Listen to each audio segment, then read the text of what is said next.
Hello hello hello hello बेटा, I am audible. I am audible. सुन पा रहे हो ना? साउंड बताओ, साउंड परफेक्ट है या नहीं?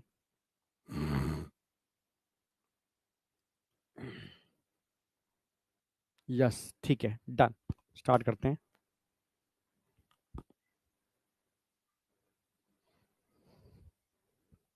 चलो, साउंड परफेक्ट है। ओके,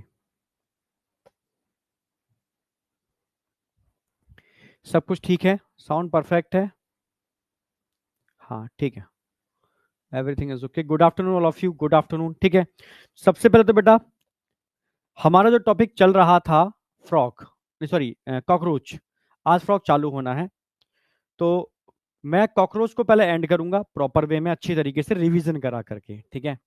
और आज फ्रॉक मैं चालू कर दूंगा, कल फ्रॉक का एंड करूंगा। कल मैं कुछ क्वेश्चन प्रैक्टिस भी कराऊंगा आपको, ठीक है। कुछ क्वेश्चन उसमें फ्रॉक के होंगे, ठीक है, कुछ क्वेश्चन उसके अंदर कॉकरोच के भी होंगे, ठीक है। मिक्सअप प्रैक्टिस होगी क्वेश्चंस की। ओके। हाँ, कल मिक्स क्वेश्चन प्रैक्टिस होगी, फ्रॉक, कॉकरोच, और हुआ तो कुछ टिश्यू के भी डलवा दूंगा उसके अंदर, इसके तो तैयार हैं ऑलरेडी, ठीक है। Okay, good afternoon. तो आज का टारगेट देख लो क्या क्या है। कॉकरोच है और फ्रॉग है। कॉकरोच और फ्रॉग, ये दो हम टारगेट करने वाले हैं। कॉकरोच खत्म करेंगे और फ्रॉग स्टार्ट करेंगे।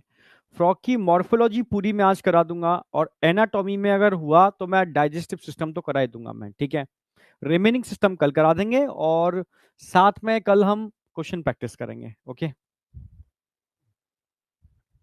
अच्छा, कॉकरोच चल रहा था। कॉकरोच के मैंने आपको, ठीक है, 3 सिस्टम करा दिए थे, आज चौथा सिस्टम होगा एक्सक्रीटरी सिस्टम। सबसे पहले मैं एक बार रिवाइज करा दूं। कॉकरोच टिप्स पर होना चाहिए आपके, एकदम आंखें बंद करके एकदम पूरा उसको ब्रेन में मैप कर लो कॉकरोच को। सबसे पहले मैंने कॉकरोच के बारे में बताया था बेटा, ठीक है। इसकी एक्सटर्नल मॉर्फोलॉजी, इसकी जो बॉडी होती है वो काइटिन की कुछ प्लेट्स के मिलने से बनती है। इनको स्क्लेराइड्स बोलते हैं। क्या बोलते हैं इनको? स्क्लेराइड्स। काइटिन की प्लेट स्क्लेराइड्स। एक ऊपर होती है, एक नीचे होती है, दो लेटरल साइड में होती है। डोर्सल साइड में जो प्लेट होती है उसको हम ऊपर टर्गा बोलेंगे, नीचे वाली को हम स्टर्ना बोलेंगे। लेटरल साइड पर क्या होगी? प्लूरा या प्लूरॉन। ये चारों प्लेटें आपस में, ठीक है, ऑर्थोडियल मेम्ब्रेन से ज्वाइंट होती हैं, जुड़ी होती हैं, ठीक है। और एक टर्गोस्टेरनल मसल्स भी होती है जो टर्गा स्टर्ना को जोड़ती है। पूरी बॉडी को आप 3 पार्ट में डिवाइड कर सकते हो, head, thorax, abdomen. Head 6 segment के फ्यूजन से बनता है। थोरैक्स में कोई फ्यूजन नहीं होता, 3 सेगमेंट होते हैं, एम्ब्रियोनिक स्टेज में और एडल्ट में। हाँ, एब्डोमेन की अगर मैं बात करता हूँ तो एब्डोमेन के अंदर 11 सेगमेंट होते हैं एम्ब्रियोनिक स्टेज में, एक सेगमेंट फ्यूज हो जाता है, 10 सेगमेंट रह जाते हैं एडल्ट में। टोटल 20 और 14 आपको याद रखने हैं। हेड में मैंने कवरिंग की बात की थी, वर्टेक्स, लेटर साइड में जीना, नीचे clypeus, mouth part attach with clypeus, ध्यान रखना है। Mouth part biting and chewing type के होंगे। लैब्रम, लेबियम, मैंडिबल, मैक्सिला और हाइपोफैरिंक्स, 5 आपको याद रखने हैं। जिसमें लैब्रम को हम सेकेंडरी मैक्सिला भी बोलेंगे, क्योंकि यहां पर भी पल्प देखने को मिलता है। लैब्रम बोल गया। लेबियम लोअर साइड वाला, लेबियम लोअर लिप, ठीक है, लेबियम लोअर लिप, ये ध्यान रखना है आपको। तो लेबियम में भी पल्प होता है और मैक्सिला में भी पल्प होता है। मैक्सिला यहाँ नीचे होते हैं और मैंडिबल यहाँ ऊपर होते हैं। मैंडल में काइटिनस टीथ होते हैं, लोअर जॉ, ठीक है। हाइपोफैरिंक्स टंग को बोलते हैं, उसमें कोई डाउट होगा नहीं। ओके, चलो। फिर इसके बाद हमने आगे बात की थी, और ये माउथ हो गया। माउथ के बाद हमने बात की है इसकी, ठीक है, हेड वाले जिसमें एंटीने 1 पेयर होते हैं, सेगमेंटेड होते हैं, और मॉनिटरिंग द इन्वायरमेंट, इन्वायरमेंट को मॉनिटर करते हैं, ठीक है।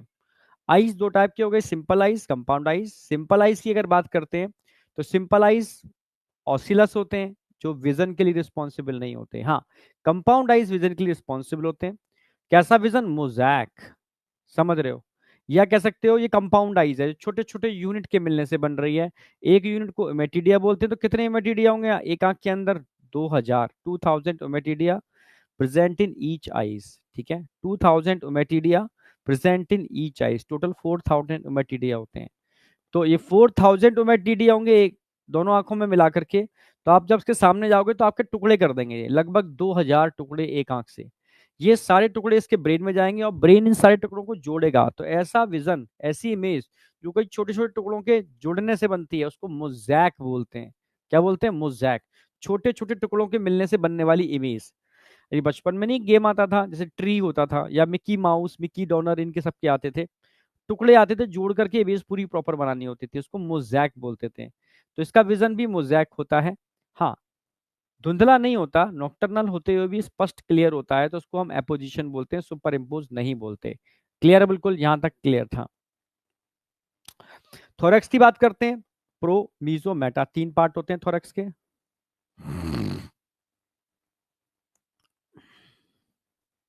हाँ, प्रोथोरैक्स, मीजोथोरैक्स और मेटाथोरैक्स, तीन पार्ट होते हैं थोरैक्स के। अगर मैं प्रोथोरैक्स की बात करता हूँ, विंग्स नहीं मिलते। मीजो में विंग्स मिलते हैं और मेटा में विंग्स मिलते हैं, ठीक है। प्रो में विंग्स नहीं मिलते, मीजो में मिलते हैं और मेटा में मिलते हैं, दो जगह आपको विंग्स मिलेंगे। क्लियर है? बिल्कुल। हाँ, मीजो थोरैक्स के अंदर जो विंग्स होते हैं, मीजो वाले विंग्स आप बोल सकते हो, ये फोर विंग्स होते हैं। मेटा के अंदर हाइंड विंग्स होते हैं। फोर विंग्स प्रोटेक्शन के लिए होते हैं, हाइंड विंग्स फ्लाइट के लिए होते हैं। फोर विंग्स काइटिनियस होते हैं, स्ट्रांग होते हैं, हार्ड होते हैं प्रोटेक्शन के लिए। हाइंड विंग्स बहुत थिन होते हैं, मेम्ब्रेनस होते हैं, ट्रांसपेरेंट होते हैं, ओनली फॉर फ्लाइट। जबकि लेग की अगर मैं बात करूं, तो हर सेगमेंट में वन पेयर लेग होता है, चाहे प्रो हो या मीजो या मेटा। हाँ, अगर हम लेग की बात करते हैं, तो लेग के केस में आपको ध्यान रखना पड़ेगा। देखो, वहां बोन नहीं होते, हमारे में बोन होते हैं। एक मिनट।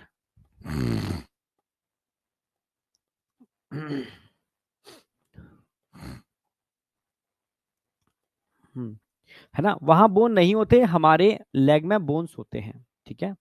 हाँ बेटा। यस।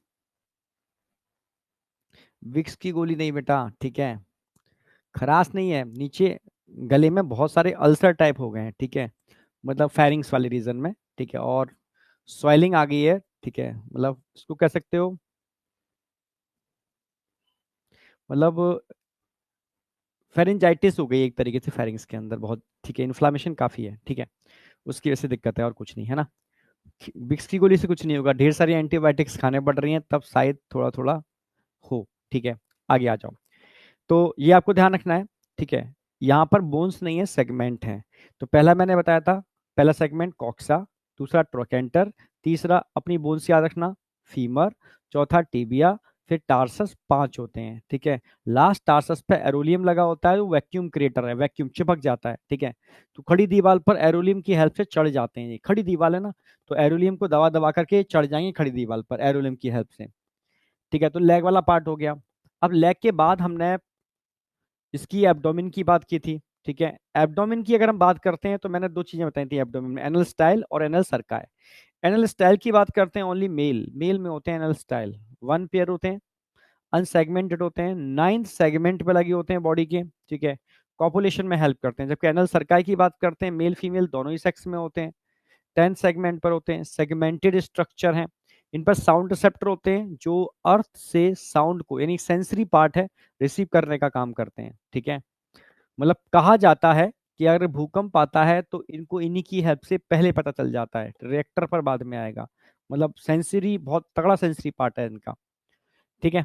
फिर मैंने बात की थी जेनिटल पाउच या चैम्बर, मेल में भी होता है, फीमेल में भी होता है। अगर मैं फीमेल में बात करूंगा जेनिटल पाउच या चैम्बर की, ठीक है, तो 7, 8 और 9 तीन सेगमेंट के फ्यूज होने से बनता है। अगर मेल में बात करूंगा, तो ये स्पेशली ध्यान रखना है आपको, मेल के केस में ऊपर की साइड 9 और 10 सेगमेंट फ्यूज करते हैं, नीचे 9 सेगमेंट फ्यूज करता है। हाँ, ऊपर की साइड 9 और 10 सेगमेंट, नीचे ओनली, ठीक है, 9 सेगमेंट, तो ऊपर से ब्रॉड होगा, नीचे से नैरो, ठीक है, मेल के अंदर। यानी ऊपर टर्गा तो नीचे स्टर्ना, ऐसे याद रखना, ठीक है। हाँ, इसमें भी ध्यान रखना, एंटीरियर ऊपर, पोस्टीरियर नीचे, या ऊपर वाले पार्ट को हम डोर्सल बोलेंगे, नीचे को वेंट्रल बोलेंगे, ऐसे याद समझो। डोर्सल और वेंट्रल याद रखो, समझ रहे हो? हाँ, डोर्सल साइड पर क्या होगा, वेंट्रल साइड पर क्या होगा। तो डोर्सल साइड, ऊपर की साइड देखोगे ना, फीमेल के केस में, तो कुछ पोर्स होते हैं, जैसे फीमेल गोनोपोर, स्पर्मेथिकल पोर, जैसे कोलेटरल ग्लैंड के पोर भी यही होते हैं। जबकि नीचे वाली साइड में देखोगे, तो यहाँ पर काइटिन की कुछ प्लेट्स होती हैं, इनको गोनेपोफाइसिस बोलते हैं। मेल के केस में ऊपर की साइड में क्या होगा, एनस, नीचे की साइड में एक्सटर्नल जेनाइटेलिया, जिनको हम फेलोमियर्स भी बोलते हैं, एक्सटर्नल जेनाइटेलिया को, ठीक है। जैसे स्यूडोपेनिस, टाइटिलेटर आज दिखाने वाला हूं मैं, ठीक है। तो ये आपका जेनिटल पाउच वाला पार्ट पूरा हो गया होगा। फिर मैंने कल डाइजेस्टिव सिस्टम करा दिया था, यस, डाइजेस्टिव करा दिया था, सर्कुलेटरी करा दिया था, और एस्पायरेटरी करा दिया था। डाइजेस्टिव में मैंने माउथ बताया था, माउथ ओपन करता है फेरिंग्स, फेरिंग्स ओपन करता है ईसोफेगस, ईसोफेगस एक फूला हुआ पार्ट बनाती है क्रॉप, जिसके अंदर फूड स्टोर होता है, और सलाइवरी एंजाइम इसमें आते हैं और कार्बोहाइड्रेट को डाइजेस्ट करते हैं। इसके नीचे चालू होता है गिजार्ड, गिजार्ड में 6 काइटिनस टीथ होते हैं। ठीक है, गिजार्ड को आप प्रोवेंट्रिकुलस भी बोल सकते हो, इसमें फूड का अच्छे से ग्राइंडिंग होती है। फिर गिजार्ड के बाद चालू होती है मिडगट, फोरगट, मिडगट के जंक्शन पर हेपेटिक सिक्के होते हैं, 6 से 8 या 7 से 8 हो सकते हैं, 6 से 8 हो सकते हैं। ठीक है, ये प्रोटीन, कार्बोहाइड्रेट और फैट तीनों के ही डाइजेस्टिव एंजाइम मिडगट में रिलीज करते हैं, यानी मीसेंट्रॉन में रिलीज करते हैं। मीसेंट्रॉन में क्यूटिकल नहीं होती, इसलिए मीसेंट्रॉन को प्रोटेक्ट करने के लिए मीसेंट्रॉन की वॉल फूड के अराउंड एक लेयर बनाती है, जिसको पेरिट्रॉफिक मेम्ब्रेन बोलते हैं। और ये पेरिट्रॉफिक मेम्ब्रेन फूड के लिए भी परमेबल होती है, और ये पेरिट्रॉफिक मेम्ब्रेन डाइजेस्ट मतलब एंजाइम के लिए भी परमेबल होती है। ठीक है, फिर आगे बात आती है हाइंडगट की, जो इलियम, कोलॉन और रेक्टम के मिलने से बनती है। रेक्टम में 6 रेक्टल पेपिला होते हैं, जो फूड के, जो वाटर के एब्जॉर्प्शन में हेल्प करते हैं। ठीक है, बस डाइजेस्टिव सिस्टम कंप्लीट। फिर हमने बात की थी इसके बाद सर्कुलेटरी सिस्टम। हार्ट 13 चैम्बर्ड होता है, न्यूरोजेनिक होता है, ट्यूबुलर हार्ट होता है। ठीक है, हार्ट के बाद हमने बात की थी ब्लड की, ब्लड यहाँ पर हीमोलिम्फ होता है, कलर लेस होता है, रेस्पिरेटरी पिगमेंट नहीं होते, इसके अंदर हेमेटोसाइट्स होते हैं, और साथ में मैंने बताया था यहाँ पर, ठीक है, हेमेटोसाइट्स प्लाज्मा होगा, प्लाज्मा में हेमेटोसाइट्स होंगे। फिर तीसरा मैंने बताया था open type of circulatory system है, तो यहाँ पर ब्लड वेसल्स नहीं होंगे, ब्लड कैविटी होगी, इसको साइनस या हीमोसील बोलते हैं, जिसके अंदर हीमोलिम्फ होता है और सारे ऑर्गन फ्लोट करते हैं हीमोसील के अंदर। तो ये कंप्लीट था आपका। ठीक है, ध्यान रखना ऑस्टिया 12 पेयर होते हैं, एलरी मसल्स 12 पेयर होते हैं इसके अंदर। ठीक है, 13 चैम्बर ट्यूबुलर हार्ट होता है, ऑस्टिया के थ्रू ब्लड एंटर करता है हार्ट में, और हार्ट बैकवर्ड टू फॉरवर्ड उसको फ्लो करता है, और डॉर्सल एओर्टा के थ्रू वापस ये विसरल साइनस, यानी जहाँ सारे ऑर्गन होते हैं वहां पर आ जाता है। यहां तक आप बताओ, जो पूरा मैंने रिवीजन करा दिया है आपका। ठीक है, रेस्पिरेटरी सिस्टम और बचा हुआ है। रेस्पिरेटरी सिस्टम के लिए ध्यान रखना है, यहाँ पर ट्रैकियल नेटवर्क होता है, ट्रैकिया होते हैं, ट्यूबुलर नेटवर्क। ट्रैकिया की ओपनिंग स्पाइरिकल्स के थ्रू, आउटसाइड जो प्लेट होते हैं ना उनमें खुलती हैं स्पाइरिकल्स के थ्रू। ठीक है, तो ट्रैकिया में ध्यान रखना है आपको, ओपनिंग को स्पाइरिकल्स बोलते हैं, और स्फिंक्टर उसकी ओपनिंग को कंट्रोल करता है, स्फिंक्टर। ठीक है, स्फिंक्टर बनाया था मैंने सेंटर में, जो उसकी ओपनिंग को कंट्रोल करता है। बीच में एक चैम्बर होता है एट्रिया, जो ट्रैकिया में खुलता है, ट्रैकिया ट्रैक्यूल में खुलता है, और ट्रैक्यूल फाइनली वहां से डिफ्यूजन के थ्रू ऑक्सीजन टिश्यू में, और CO2 वापस ट्रैकिया के अंदर आ जाती है। ठीक है, तो ये रेस्पिरेटरी सिस्टम था। बस ध्यान रखना, स्पाइरिकल्स टोटल कितने होते हैं? 10 पेयर, 2 पेयर इन थोरैक्स और 8 पेयर इन एब्डोमेन। यहां से क्वेश्चन आएगा। अब मुझे बताओ, यहां तक किसी को कोई डाउट है? फिर मैं एक्सक्रीटरी सिस्टम स्टार्ट करूंगा उसका। यहां तक किसी को कोई डाउट है? आज एक्सक्रीटरी सिस्टम स्टार्ट करने वाले हैं इसका, जहां तक कोई डाउट है? एलरी मसल्स और पेपिलरी मसल्स अलग अलग होते हैं बेटा। ठीक है, पेपिलरी मसल्स हमारे हार्ट में होते हैं, एलरी मसल्स इसके हार्ट में होते हैं।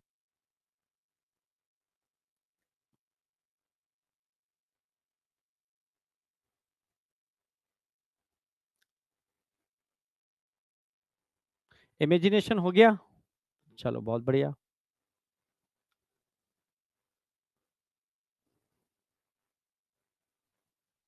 No doubt. एलरी मसल्स का फंक्शन, एलरी मसल्स देखो हार्ट और नीचे डायफ्राम को सपोर्ट करती हैं। जैसे नीचे डायफ्राम था ना, ऐसे डायफ्राम बनाया था मैंने, ऐसे ऐसे डायफ्राम बनाए थे, परफोरेटेड डायफ्राम। ऊपर चैम्बर था, नीचे चैम्बर था। तो हार्ट, हार्ट और डायफ्राम को यानी आपस में सपोर्ट करती हैं। एलरी मसल्स डायफ्राम को कॉन्ट्रैक्ट और रिलैक्स कराती हैं। एक जगह समझो, ये एलरी मसल्स हैं, ये हार्ट और डायफ्राम से जुड़ी हुई हैं, ऊपर वॉल से जुड़ी हुई हैं। मैकेनिज्म पहले मैंने बहुत लंबी मैकेनिज्म करा रखी है, अब जरूरत है नहीं क्योंकि आता नहीं है क्वेश्चन उसका पूरा मैकेनिज्म, सर्कुलेटरी मैकेनिज्म। अब आ जाओ एक्सक्रीटरी सिस्टम। एक्सक्रीटरी सिस्टम में मेन एक्सक्रीटरी ऑर्गन क्या होता है इसका, जरा बताओ। मेन एक्सक्रीटरी ऑर्गन पूछेगा आपसे, कॉकरोच का मेन एक्सक्रीटरी ऑर्गन, भाई हमारा मेन एक्सक्रीटरी ऑर्गन किडनी होता है, तो इसका जो मेन एक्सक्रीटरी ऑर्गन होगा मालपिगिन ट्यूब्यूल।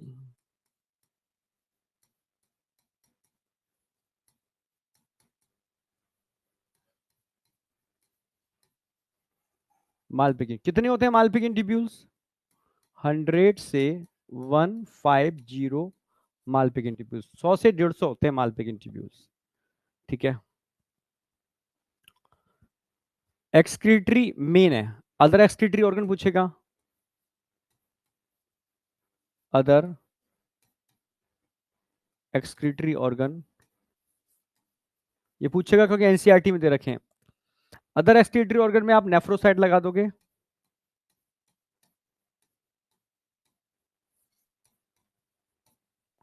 अदर एक्सक्रीटरी ऑर्गन में नेफ्रोसाइट के अलावा आप यहां पर लगा सकते हो यूरिकोज ग्लैंड,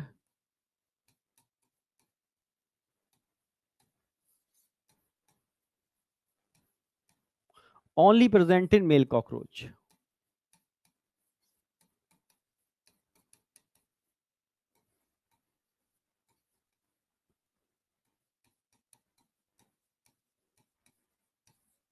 और तीसरा फैट बॉडीज।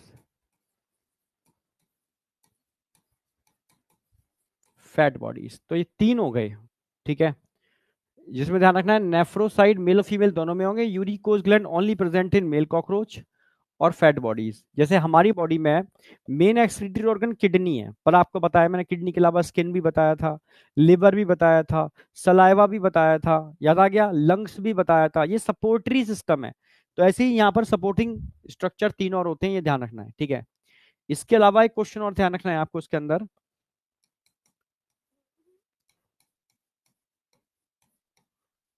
एक्सक्रीटरी सब्सटेंस क्या होता है इनका, यूरिक एसिड। इसीलिए इनको क्या बोलते हैं, uricotelic.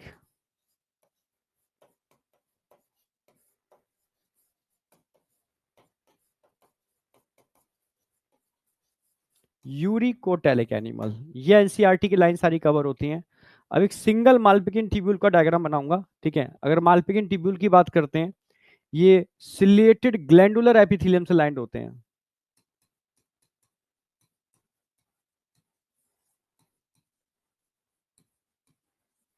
Glandular secretory, ciliated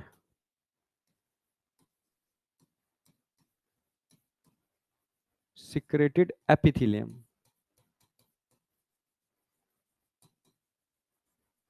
ciliated secretory epithelium से इंटरनल लाइन होते हैं मालपिकिन ट्यूब्यूल्स। अब डायग्रामेटिकली समझाऊंगा इस चीज को प्रॉपर।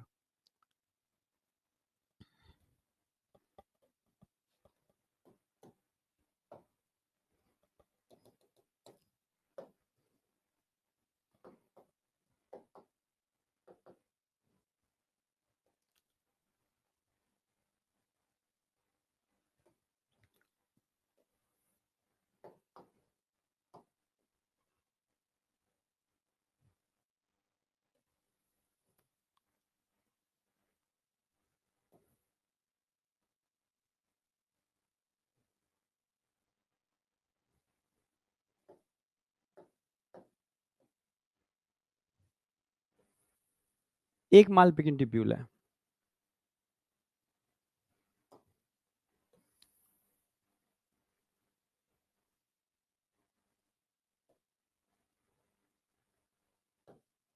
हम्म।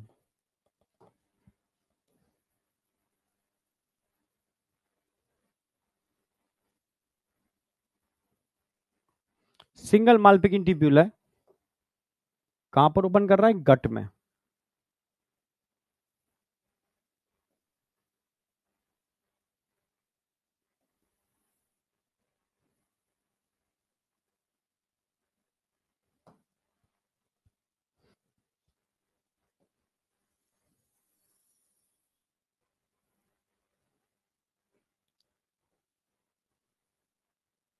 कौन सी गट है, कहां पर ओपन करता है, हाइंड गट में।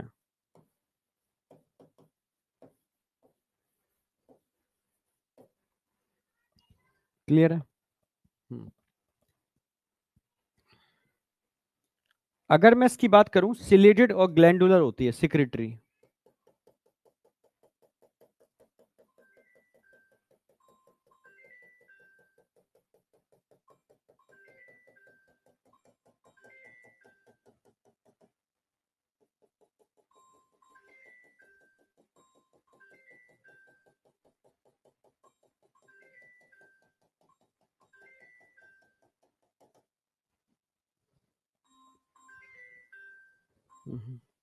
ठीक है।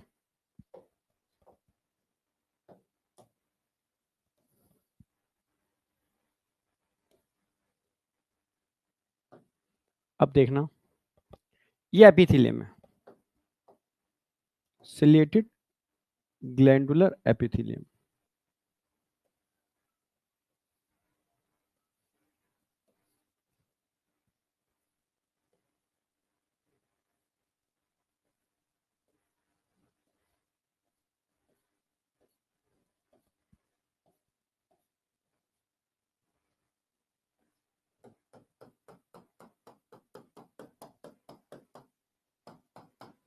ठीक है, इस तरीके से एपिथेलियम होती है, एनसीईआरटी की लाइन बिल्कुल ठीक है। ये चारों तरफ जो भरा हुआ फ्लूइड है, ये क्या होगा, हीमोलिम्फ। सब क्या है, हीमोलिम्फ, हीमोलिम्फ। बाहर क्या है, haemolymph, all are haemolymph. NEET में आया हुआ क्वेश्चन है, ध्यान रखना, पहले मैं नहीं कराता था, जब से नीट में आ गया है तब से मैं इसको कराना चालू कर दिया हूं, हीमोलिम्फ,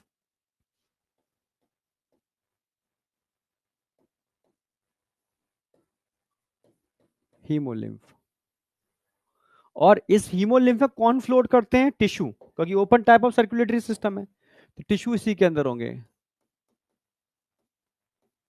टिश्यू इसी के अंदर फ्लोट करेंगे, टिश्यू इसी में फ्लोट करेंगे। टिश्यू इस फ्लूइड में ही फ्लोट करते हैं। टिश्यू एक्सक्रीटरी सब्सटेंस किस फॉर्म में निकालते हैं, ये भी बताना चाहिए। टिश्यू जो अपने एक्सक्रीटरी सब्सटेंस को निकालते हैं, वो यूरिक एसिड नहीं होता, उसको बोलते हैं पोटेशियम यूरेट। जो बारिश कर रहे हैं, किसकी बारिश कर रहे हैं, पोटेशियम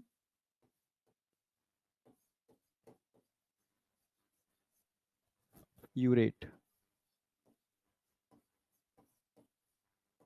पोटेशियम यूरेट की फॉर्म में ये अपने एक्सक्रीटरी मटेरियल को निकाल रहे हैं, पोटेशियम यूरेट, टिश्यू। क्वेश्चन आएगा, मालपिगिन ट्यूब्यूल किस फॉर्म में अपने एक्सक्रीटरी सब्सटेंस को एब्जॉर्ब करते हैं, आप बोलोगे अगेन, ये एब्जॉर्ब कर रहे हैं पोटेशियम यूरेट की फॉर्म में। कहां पर एब्जॉर्ब कर रहे हैं, एपिथेलियम के अंदर पोटेशियम यूरेट का एब्जॉर्प्शन हो रहा है, ये पोटेशियम यूरेट का एब्जॉर्प्शन हो रहा है। अगर मैं इस एक एपिथेलियल को बाहर निकाल के दिखाऊं प्रॉपर वे में कि एपिथेलियम में चल क्या रहा है, एक एपिथेलियल टिश्यू है, एक एपिथेलियल टिश्यू है,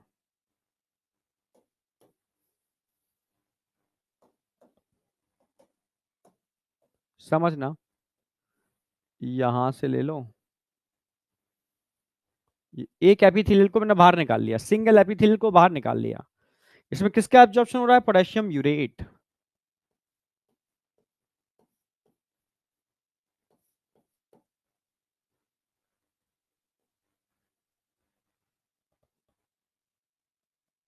यूरेट। और ये पोटेशियम यूरेट इन एपिथेलियल टिश्यू के अंदर कन्वर्ट होगा potassium bicarbonate,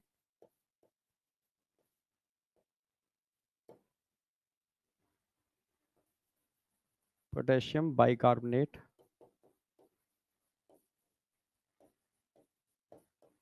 plus uric acid.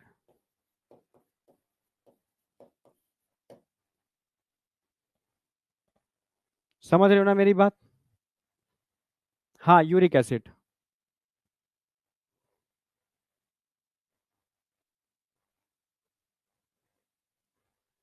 हाँ बाइकार्बोनेट, अरे तुम्हें याद है, तुम्हें तो बहुत सही।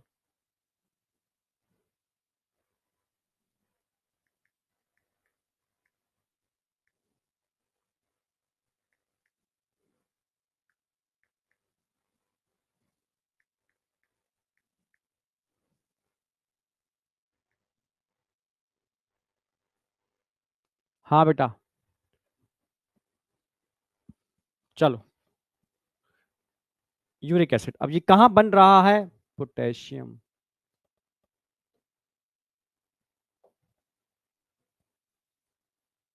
पोटेशियम, थोड़ा अपडेट कर लो, पोटेशियम यूरेट, ठीक है, हाँ पोटेशियम यूरेट।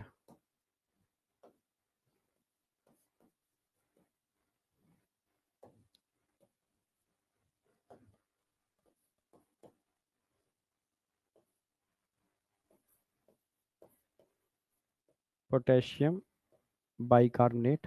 अब क्या होगा, इस वाले पार्ट से या इस वाले पार्ट से धीरे धीरे सीक्रेशन होगा। सीक्रेशन, सीक्रेशन, सिलेट एबिथेलियल सीक्रेट करेंगे। क्या सीक्रेट कर रहे हैं? Potassium, potassium bicarbonate, potassium by carbonate plus uric acid. Uric acid भाई, यहां से पोटेशियम यूरेट को रिलीज किया। इस पोटेशियम यूरेट को जो रिलीज हो रहा है, इसको इस एपिथेलियम ने एब्जॉर्ब किया। इस एपिथेलियम के अंदर potassium urate convert into potassium bicarbonate और यूरिक एसिड, इसको सीक्रेट कर दिया। पोटेशियम बाइकार्बोनेट काम की चीज है, तो ये यहां से जाकर के अगले वाले पार्ट से एब्जॉर्ब हो जाएगी। पोटेशियम बाई कार्बोनेट एब्जॉर्ब हो गया, साथ में वाटर H2O भी एब्जॉर्ब हो गया, साथ में आइंस भी एब्जॉर्ब हो गए, काम की चीजें एब्जॉर्ब हो गई। अब बचा क्या? कचरा। जो कचरा बचा है उसको आप कहां पर रिलीज कर दोगे? हाइंड गट में। कचरा क्या है? Uric acid. Uric acid, uric acid इसने बाहर निकाल दिया हाइंड गट के अंदर। तो कॉकरोच क्वेश्चन आएगा किस फॉर्म में अपने एक्सक्रीटरी सब्सटेंस को रिलीज करता है? आप बोलोगे पोटेशियम यूरेट की फॉर्म में। किस फॉर्म में एब्जॉर्ब करता है? पोटेशियम यूरेट की फॉर्म में। एपिथेलियम में पोटेशियम यूरेट किस में कन्वर्ट होता है? पोटेशियम बाइकार्बोनेट और यूरिक एसिड में। पोटेशियम बाइकार्बोनेट काम की चीज है, ये नेफ्रॉन के अगले पार्ट के अंदर एब्जॉर्ब हो जाता है, वाटर आइंस भी एब्जॉर्ब हो जाते हैं, ओनली एक्सक्रीटरी सब्सटेंस को ही रिलीज किया जाता है हाइंड गट में। यानी इसका आधा पार्ट तो सीक्रेशन का काम कर रहा है, सीक्रेशन, ये सीक्रेशन चल रहा है, और आधा पार्ट एब्जॉर्प्शन का काम कर रहा है,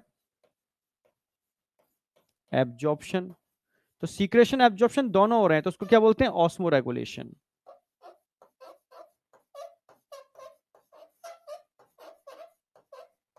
ऑस्मो रेगुलेशन, सीक्रेशन भी हो रहा है, एब्जॉर्प्शन भी हो रहा है, तो उसको कॉमनली हम बोलते हैं ऑस्मो रेगुलेशन। यानी ये मालपिगिन ट्यूब्यूल ऑस्मो रेगुलेशन का काम कर रहा है, मालपिगिन ट्यूब्यूल।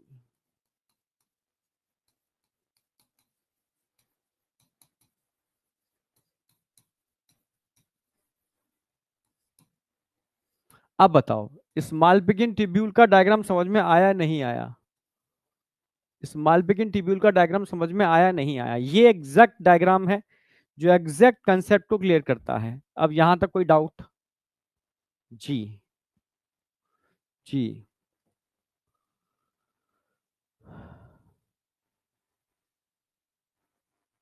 यस, पोटेशियम बाइकार्बोनेट याद हो अपनी भी एलिमेंट्री के ना अपने भी नेफ्रॉन में जगह जगह पर एब्जॉर्ब हो रहा है, क्योंकि पोटेशियम बाइकार्बोनेट आप जानते हो ये बफर का काम करता है, पीएच को मेंटेन करने में हेल्प करता है। तो पोटेशियम बाइकार्बोनेट तो एब्जॉर्ब होगा आगे वाले पार्ट में। तो आगे वाला पार्ट एब्जॉर्प्शन कर रहा है, पीछे वाला पार्ट पोटेशियम बाइकार्बोनेट और यूरिक एसिड का सीक्रेशन कर रहा है। तो सीक्रेशन और एब्जॉर्प्शन नेफ्रॉन में होते हैं, इसलिए नेफ्रॉन को हम ऑस्मो रेगुलेटरी यूनिट बोलते हैं। इसलिए इसको भी हम ऑस्मो रेगुलेशन बोलेंगे, क्योंकि यहाँ सीक्रेशन भी हो रहा है और एब्जॉर्प्शन भी हो रहा है। अब बताओ आदित्य गोला, सर एक बार फिर से एक्सप्लेन कर दो, कुछ है क्या इसमें? देखो, ये टिब्यूल के बाहर क्या भरा हुआ है? Haemolymph, haemolymph. इस पूरे हीमोलिम्फ में open type of circulatory system में कौन फ्लोट करेंगे? टिश्यू। टिश्यू कहां पर है? हीमोलिम्फ के अंदर। अब टिश्यू अपने एक्सक्रीटरी सब्सटेंस को हीमोलिम्फ में डाल रहे हैं। टिश्यू अपने एक्सक्रीटरी सब्सटेंस को हीमोलिम्फ में किस फॉर्म में ट्रांसफर कर रहे हैं? आपको याद रखना है, तो ध्यान रखना है, टिश्यू अपने एक्सक्रीटरी सब्सटेंस को, ठीक है, इस फ्लूइड में, बॉडी फ्लूइड में डाल रहे हैं, पोटेशियम यूरेट की फॉर्म में डाल रहे हैं, पोटेशियम यूरेट की फॉर्म में डाल रहे हैं। अब क्वेश्चन आएगा, इस पोटेशियम यूरेट को नेफ्राइटिक ट्यूब्यूल, ट्यूब्यूल या कह सकते हो मालपिगिन ट्यूब्यूल किस फॉर्म में एब्जॉर्ब करते हैं? अगेन पोटेशियम यूरेट की फॉर्म में। अब पोटेशियम यूरेट जब इन ट्यूब्यूल्स की एपिथेलियम के अंदर जाता है तो किस में कन्वर्ट होगा? एक एपिथेलियम का सेल निकाल के दिखा दिया मैंने, ये कन्वर्ट हो जाएगा पोटेशियम बाइकार्बोनेट और यूरिक एसिड में, इसको भी सीक्रेट कर देंगे। ये सीक्रेशन चल रहा है, secretion, potassium bicarbonate uric acid. इसको फिर आगे से एब्जॉर्ब कर लेंगे, काम की चीजें बाहर नहीं निकालनी है।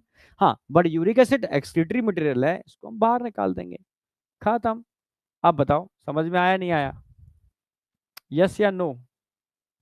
समझ आ गया, ओके। ओके,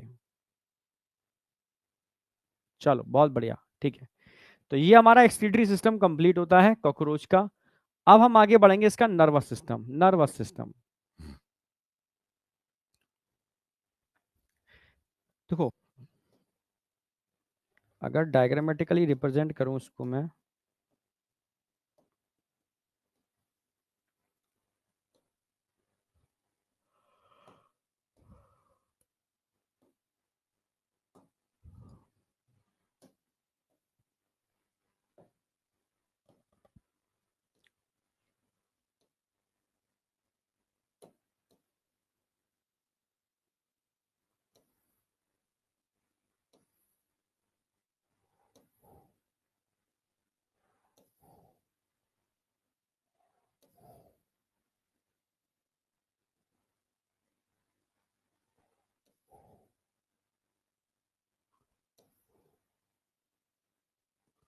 ये आ गई इसकी पूरी की पूरी समझना। ये तो होगी इसकी ब्रेन।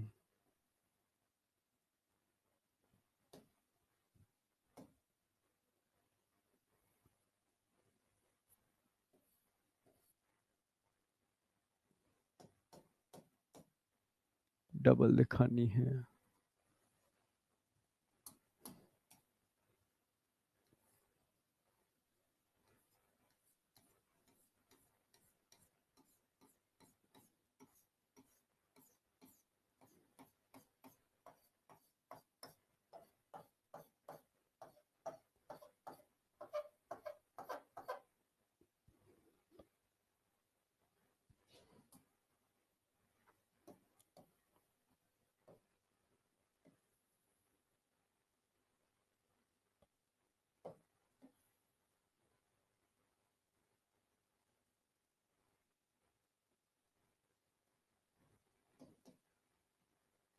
ये तो हो गया थोरैक्स।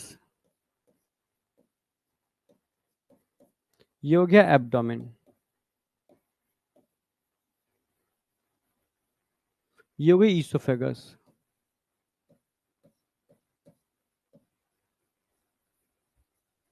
और ईसोफेगस से ऊपर सुप्रा ईसोफेगल गैंग्लिया।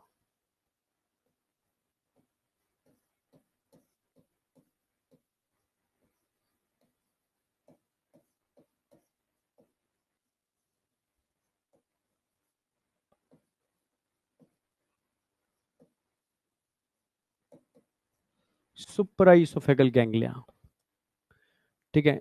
ये भी सब गैंग्लिया है। यहां पर थोरैक्स में कितने गैंग्लिया होंगे? 3।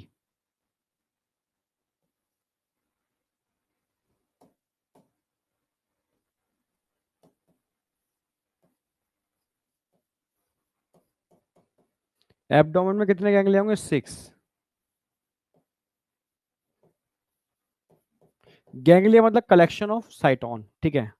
इतना ही नहीं, ये पूरी बॉडी में जा रहे हैं, इनके नेटवर्क पूरी बॉडी में जा रहे हैं, इसके कॉकरोच की पूरी बॉडी में नेटवर्क जा रहे हैं।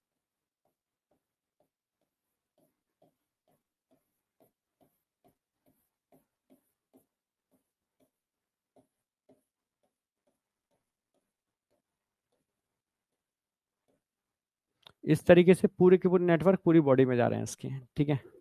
हाँ, तो नर्वस सिस्टम किस किस चीज के मिलने से बनता है? बेसिक, बिल्कुल कॉमन। दो चीजें होती हैं हमेशा किसी भी जीव के नर्वस सिस्टम में: ब्रेन, और यहां पर स्पाइनल कॉर्ड नहीं होगी, नर्व कॉर्ड होगी। Nerve cord. ब्रेन को हम क्या बोलते हैं? ब्रेन क्या है? ब्रेन को बोलेंगे सुप्रा सुप्रा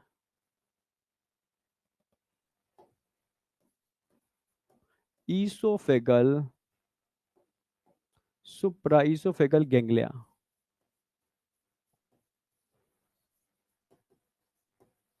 ये हो गया सुप्रा ईसोफेगल गैंग्लिया, ब्रेन। और नर्व कॉर्ड कैसी होती है? यहाँ पर 9 गैंग्लिया होते हैं, टोटल 9 गैंग्लिया। ये क्वेश्चन आता है। 3 गैंग्लिया थोरैक्स में होते हैं, 6 गैंग्लिया एब्डोमेन में होते हैं। नर्व कॉर्ड होती कैसी है? सिंगल होती है, डबल डबल होती है।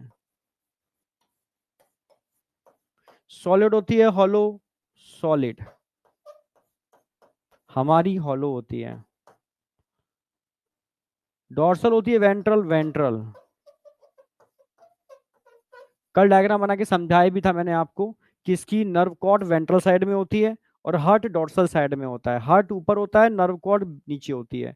तो नर्व कॉर्ड वेंट्रल साइड में होती है, हार्ट डॉर्सल साइड में होता है, ठीक है। तो अब ये सारे क्वेश्चंस आपके यहाँ से सॉल्व हो रहे हैं नर्वस सिस्टम से, इससे बाहर कुछ भी नहीं है। बात बाकी के सेंसरी पार्ट मैंने आपको साथ में बताई दी है, ठीक है। अब बताओ, यहां तक कोई डाउट है किसी को? पूरा हो गया। ब्रेन के अंदर सुप्रा ईसोफेगल गैंग्लिया, यही सुप्रा ईसोफेगल गैंग्लिया, पूरा ही लिख दूं? मुझे पता है तुम कहोगे क्या है। ब्रेन को बोलते हैं सुप्रा ईसोफेगियल गैंग्लिया। सुप्रा ईसोफेगल गैंग्लिया, ऊपर वाला दिख रहा है ना, सुप्रा ईसोफेगल गैंग्लिया। ईसोफेगस से ऊपर सुप्रा, ईसोफेगस से नीचे सब ईसोफेगल गैंग्लिया 9 होते हैं। ये हो गई नर्व कॉर्ड, ये हो गई, ये पूरा डायग्रामेटिकली समझा दिया है मैंने। तो अब यहां तक कोई डाउट नहीं होना चाहिए, समझे?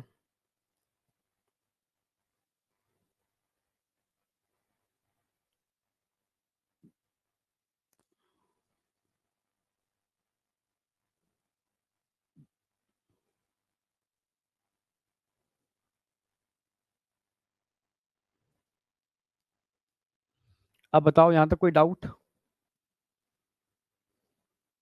अब आगे बढ़ते हैं, इसका लास्ट रिप्रोडक्टिव सिस्टम लास्ट है बेटा, no doubt, no, all good, ठीक है। गैंग्लिया मैंने बताया था, गैंग्लिया का मतलब होता है कलेक्शन ऑफ साइटोन। साइटोन के गुच्छे जो होते हैं ना, उनको गैंग्लिया बोलते हैं। भाई न्यूरॉन के अंदर साइटोन वाला पार्ट होता है, ठीक है। और मैंने अभी नर्वस सिस्टम में बताया था, जहां साइटोन के गुच्छे एक साथ बांधो, पोटली बांधो साइटोन के गुच्छे की, उसको गैंग्लिया बोलते हैं। भाई हमारे ब्रेन में क्या भरा हुआ है? गैंग्लिया ही तो है ब्रेन के अंदर, साइटोन के गुच्छे हैं ब्रेन के अंदर, गैंग्लिया और कुछ है ही नहीं इसके अलावा। बैक स्लाइड कंप्लीट कर लो, फटाफट लिख लो उसको। अब इसके बाद हम बात करेंगे इसका रिप्रोडक्टिव सिस्टम और फिर फ्रॉक चालू कर देंगे।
हो गया होगा ना? आगे बढ़ लेके चलते हैं। अब आ जाओ रिप्रोडक्टिव सिस्टम। अपने से कंपैरिजन कर दो, अपने से कंपैरिजन कर दो, आपको याद रहेगा, ठीक है। हाँ, अपने से कंपैरिजन कर दो, आपको याद रहेगा, ठीक है। भाई हमारे ये डायग्राम बनाना है आपको एनसीईआरटी वाला ही, ठीक है। हाँ, नोटबुक पर फुल पेज पे हॉरिजॉन्टल फिर लिखूंगा, सारे फंक्शन ये लिख दूंगा, ठीक है। भाई हमारे अंदर टेस्टीज होते हैं, इसके पास टेस्टीज हैं। हमारे अंदर वास्ट डिफरेंस होते हैं, इसके पास वास्ट डिफरेंस है। हमारे पास मेल सेक्स एसेसरी ग्लैंड्स होते हैं, जैसे सेमिनल वेसाइकल, प्रोस्टेट और बल्बो यूरेथ्रल, तो इसके पास भी ग्लैंड्स हैं। ट्यूब्यूल की फॉर्म में, लॉन्ग ट्यूब्यूल, शॉर्ट ट्यूब्यूल और सेमिनल वेसाइकल्स। हमारे पास इजैक्यूलेटरी डक्ट होती है, इसके पास इजैक्यूलेटरी डक्ट है। समझना मेरी बात। हम सीमन को गुच्छे की फॉर्म में रिलीज करते हैं, ये पैकेट के अंदर बंद करके सीमन को रिलीज करता है। इतना अंतर है, सेम। ठीक है, तो मैं कंपाइल कर रहा हूं।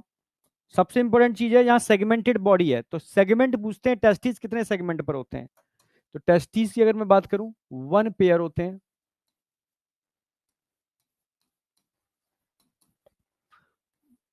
ठीक है, ट्राई लोब्ड होते हैं।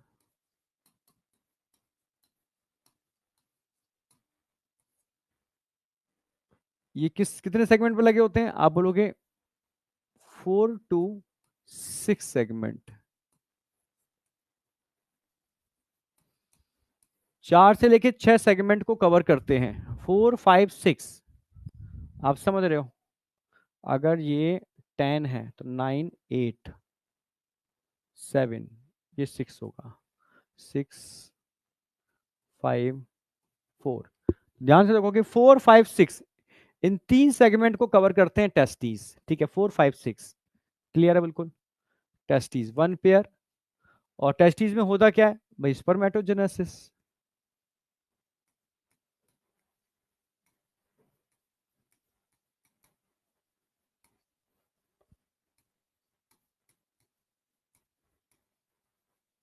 ट्राई ट्राई 3 लोब, कितने लोब है इसमें, 3। 1 लोब, 2 लोब और 3 लोब, ट्राई लोब्ड है। 3 लोब होते हैं, 1, 2, 3 लोब्ड होते हैं। ठीक है, 1 pair try lobed 4 to 6 segment formation of sperm के लिए रिस्पॉन्सिबल होंगे। अब आ जाओ, यहां से स्पर्म बन के कहा जाएंगे, वास्ट डिफरेंस से होते हुए इस ग्लैंड के अंदर जाएंगे। इसको मशरूम ग्लैंड बोलते हैं, मशरूम ग्लैंड। तो मशरूम ग्लैंड 3 ट्यूब्यूल के मिलने से बनती है। कौन कौन से ट्यूब्यूल, स्मॉल ट्यूब्यूल के मिलने से बनेगी, लॉन्ग ट्यूब्यूल के मिलने से बनेगी, और सेमिनल वेसाइकल के मिलने से बनेगी मशरूम ग्लैंड। ये पूरी ग्लैंड दिख रही है, मशरूम ग्लैंड है। सेमिनल वेसाइकल अंदर नीचे होते हैं, दिख नहीं रहे इसके अंदर, पर नीचे की साइड होते हैं, ऐसे ऐसे।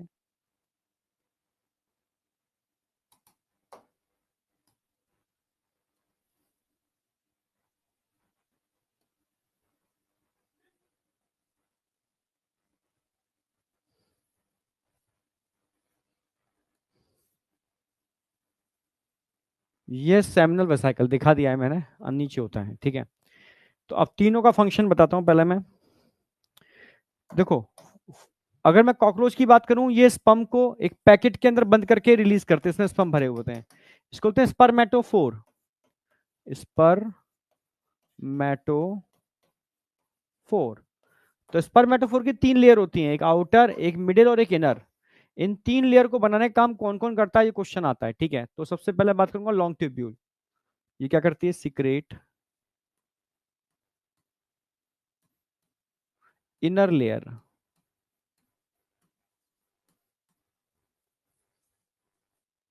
ऑफ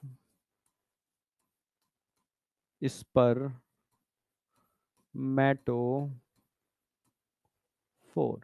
ये स्पर्मेटोफोर की सबसे अंदर की लेयर बनाते हैं, सीक्रेट इनर लेयर ऑफ स्पर्मेटोफोर। हाँ, अगर मैं स्मॉल ट्यूब्यूल की बात करता हूं, ये इसके अंदर न्यूट्रिशन फिल करते हैं। फिल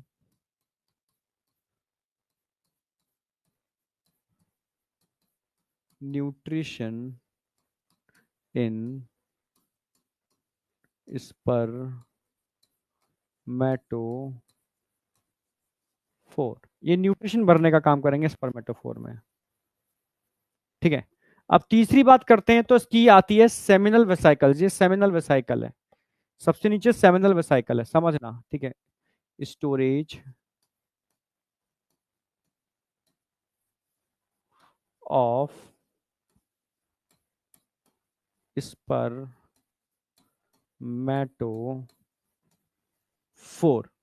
बस सारे स्पर्मेटोफोर सिंगल लेयर वाले यहां पर आके क्या हो जाएंगे, स्टोर हो जाएंगे। सारे सिंगल लेयर वाले स्पर्मेटोफोर यहां आकर के स्टोर हो जाएंगे। ये है स्टोरेज। एक लेयर वाले स्पर्मेटोफोर यहां के स्टोर हो गए। तो इन तीनों को मिलाने से जो स्ट्रक्चर बन रहा है, ये 6 और 7 सेगमेंट को कवर करता है। इसको बोलते हैं mushroom gland.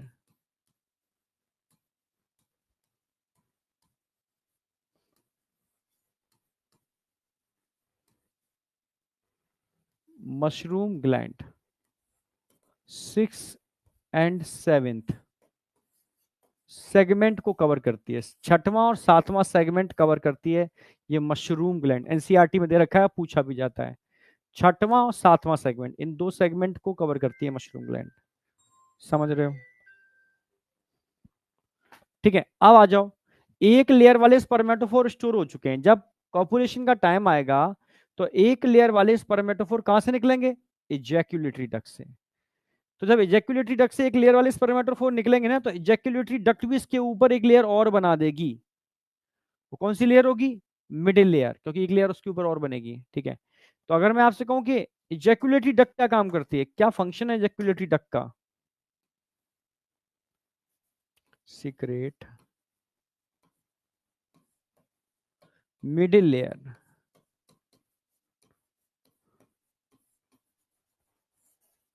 Layer of spermatophore.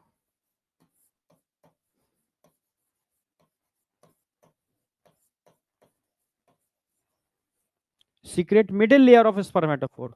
जो स्पर्मेटोफोर की मिडिल लेयर निकाल रहा है वो इजैक्यूलेटरी डक्ट है। ठीक है, फिर दो लेयर वाले स्ट्रक्चर यहां से होते हुए यहां आ जाते हैं, ये एक लेयर और एक इनर लेयर। इनको बोलते हैं स्पर्मेटोफोर। इजैक्यूलेटरी डक्ट से बाहर आ गए, इसमें स्पर्म भरे हुए हैं। अब ध्यान से देखोगे तो यहाँ एक ग्लैंड और नजर आ रही होगी, एक ग्लैंड नजर आ रही है, इसको फैलिक ग्लैंड बोलते हैं। ये ऊपर ये है, इसकी डक्ट नीचे ये आ रही है, ये आ रही है, ये आ रही है, ये फैलिक ग्लैंड है। तो फैलिक ग्लैंड की अब बारी आई। फैलिक ग्लैंड क्या काम करेगी? धीरे से एक लेयर इसके ऊपर और बना देगी, इसके लिए ऊपर एक लेयर और बना देगी फैलिक ग्लैंड। समझना। तो फैलिक ग्लैंड का काम क्या होगा? सीक्रेट आउटर लेयर होगी वो सबसे बाहर वाली।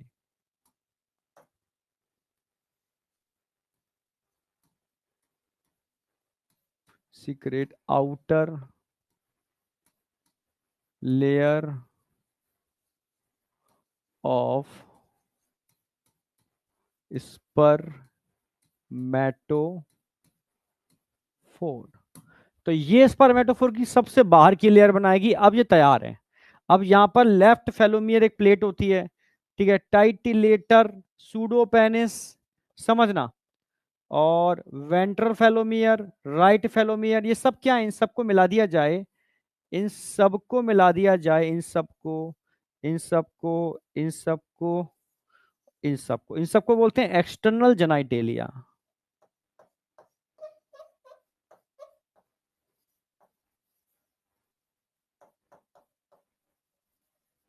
ये है एक्सटर्नल जेनाइटेलिया। ठीक है, जो कॉपुलेशन में पार्टिसिपेट करते हैं, उस पैकेट को उठाते हैं और फीमेल चैम्बर में ट्रांसफर कर देते हैं with the help of anal style.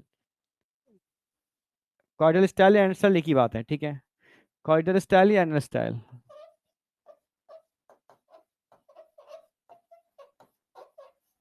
Only present in male. इसकी मदद से इसको फीमेल चैम्बर में ट्रांसफर कर दिया जाता है धीरे से इस पैकेट को।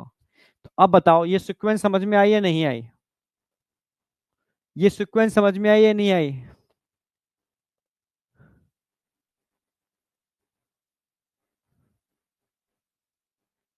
यस सर, क्लियर, आ गई,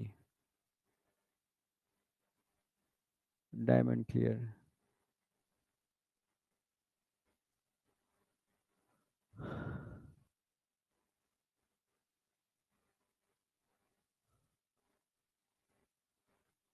ये डायग्राम तसल्ली से बना लेना, और लेबलिंग जो मैंने की है सेम वैसी ही करनी है।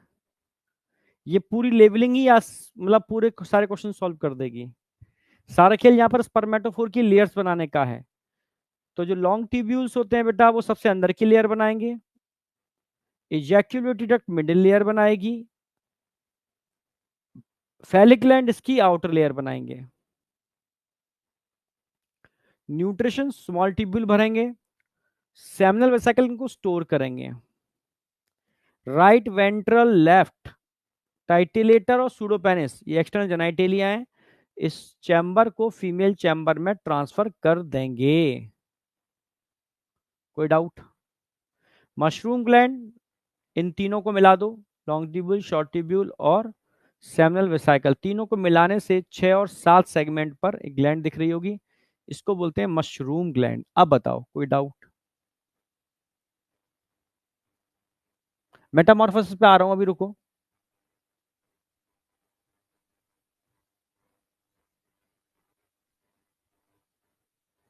No doubt.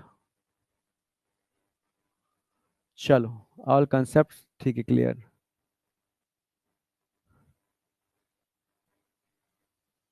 नहीं नहीं, पहले से डायग्राम बना हुआ है तो फिर से नहीं बनाना, बस आपको समझ लेना है इसको, ठीक है, दोबारा नहीं बनाना है। ठीक है, अब क्या होगा, कॉपुलेशन के टाइम पर चैम्बर को फीमेल चैम्बर में ट्रांसफर कर रहे हैं हम, ठीक है, कर दिया। अब आ जाओ, पहले फीमेल का देख लो क्या क्या चीजें हैं, फिर मैं आगे रिप्रोडक्शन की बात करूंगा। तो फीमेल में यहाँ पर क्या होगी, ओवरी। ओवरी, ओवरी भी वन पेयर होते हैं जैसे वो टेस्टिस होते हैं।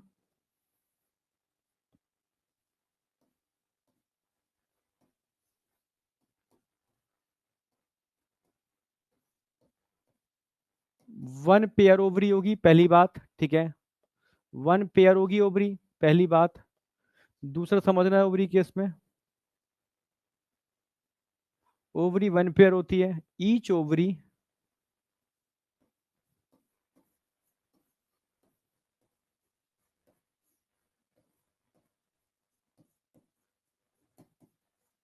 Each ovary contain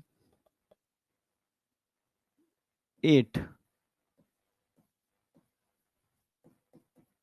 ओवेरियोल। हर एक ओवरी के अंदर 8 ओवेरियोल होंगे, 8 ओवेरियोल होंगे। तो बोथ को मिला दो तो 8 प्लस 8, 16 ओवेरियोल।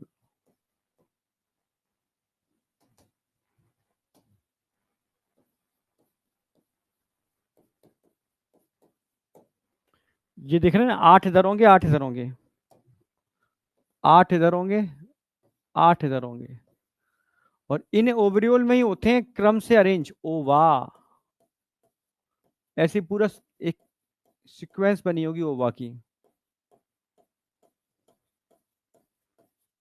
इसको क्या, ओवा, ठीक है। तो ये समझ में आ गया ओवरी। अब दोनों ओवरी के कॉमन डक्ट होते हैं, ये कॉमन डक्ट आई, ई आई, इधर से आई इधर से, इसके मिलकर के कॉमन डक्ट ये बन गई। इसको क्या बोलते हैं, इसको बोलते हैं हम ओवी, ऊपर वाला पार्ट तो ओविडक्ट हो गया, ये तो ओविडक्ट हो गया। दो विडक्ट के मिलने से कॉमन डक्ट बनती है, इसको बोलते हैं वजाइना। किस सेगमेंट को कवर करती है, अगेन, अच्छा ओवरी सेगमेंट इसके भी लिखने हैं भाई। सेगमेंट में ध्यान रखना, 2 to 6 सेगमेंट,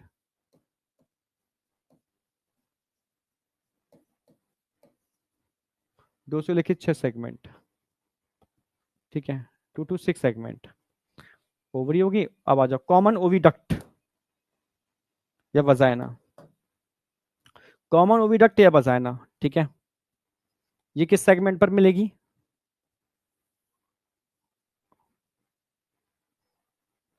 अच्छा 6 सेगमेंट पर आएगी स्पर्मेथिका। चलो उसको लिखता हूँ पहले, तो मैं एनसीईआरटी ने इसका दे रखा है, इसका मैं लिख दूं पहले तो। जो स्ट्रक्चर दिख रहे हैं ना, इसको बोलते हैं स्पर्मेथिका, स्पर्मेथिका। वन पेयर होते हैं,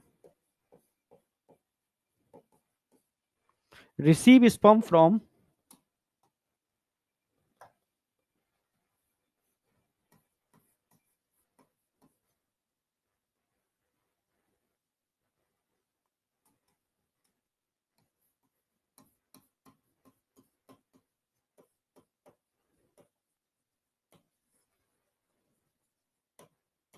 स्पर्मेटोफोर।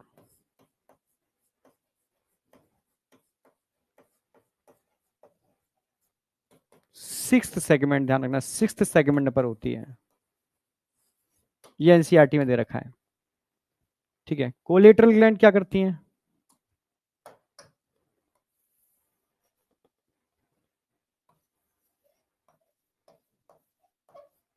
सीक्रेट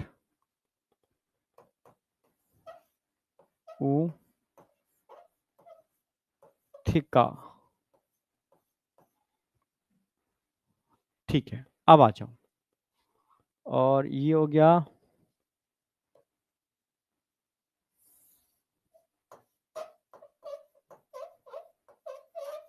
फीमेल गोनोपोर या जेनिटल पोर एक ही बात है। और जेनिटल पाउच में आपको बता चुका हूँ फीमेल में कितने सेगमेंट के मिलने से बनता है, 7th + 8 + 9। सारे सेगमेंट आ गए जो जो पूछे जाते हैं। अब मैं समझाऊंगा एक तरफ से, ठीक है भाई। यहाँ पर ओवरी 1 पेयर होते हैं, 2 से लेके 6 सेगमेंट को कवर करते हैं। ईच ओवरी में 8 ओवरियोल होते हैं, ठीक है। तो बोथ के अंदर 8 + 8 टोटल 16 ओवरियोल होंगे। डायग्राम में भी दिख रहे हैं 16 ओवरियोल। सारे ओवरियोल मिलकर के कॉमन डक्ट बनाते हैं, इसको हम ओविडक्ट बोलते हैं। और 2 ओविडक्ट मिलकर कॉमन डक्ट बनाती हैं, इसको हम कॉमन ओविडक्ट या वजाइना बोलते हैं। और वजाना एक ओपनिंग होती है, इसको बोलते हैं फीमेल गोनोपोर, के थ्रू फीमेल जेनिटल चैम्बर में खुलती है, जो 7, 8 और 9 सेगमेंट के फ्यूज होने से बनता है। इस चैम्बर के अंदर स्पर्मेथिका, एक तो ये और एक ये है, एक भरी हुई है एक खाली है, पेयर में है, एक भरी हुई एक खाली है, इसको बोलते हैं स्पर्मेथिका, जो स्पर्म को कलेक्ट करती है स्पर्मेटोफोर से, ठीक है। जब कॉपुलेशन होता है तो मेल स्पर्मेथिका को इसी मेल स्पर्मेटोफोर को इसी में ट्रांसफर कर देता है। तो स्पर्मेथिका सारे स्पर्म को सक कर लेती है, उसमें से खींच लेती है। तो एक भरी हुई है एक खाली है, तो 1 पेयर होते हैं, ठीक है। समझ रहे हो, हाँ। अब ये जो आपको एक branch of tree like structure दिख रहे हैं, इनको कोलेटरल ग्लैंड बोलते हैं। ये ऊथिका बनाते हैं। ऊथिका एक चैम्बर होता है जिसके अंदर स्पर्म और ओवा को रिलीज कर दिया जाता है, तो फर्टिलाइजेशन ऊथिका के अंदर होगा। और वही ऊथिका धीरे से बाहर नम स्थानों पर छोड़ दिया जाएगा। जहां कॉकरोच होते हैं, कॉकरोच के अंडे देखना, अंडे नहीं होते, छोटे छोटे चैम्बर्स होते हैं, उनको ऊथिका बोलते हैं। उनके अंदर अंडे होते हैं, उनके अंदर कतारों में अंडे व्यवस्थित होते हैं, उसको ऊथिका बोलते हैं। तो ऊथिका जिसके अंदर अंडे होते हैं, उसको सिक्रेट कौन करता है, कोलेटरल ग्लैंड करते हैं। तो सारे फंक्शन भी आ गए स्टेप बाय स्टेप। अब काम कैसे होता है आप देखो, प्रॉपर तरीके से सिस्टमेटिक वे में कैसे चलेगा, समझना।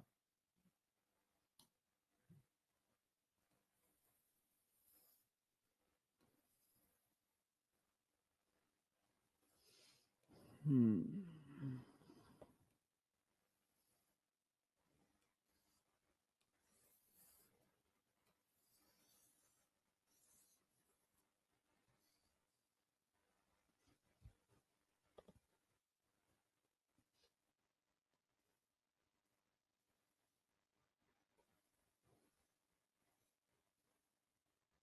ऐसा स्ट्रक्चर दिख रहा होगा आपको।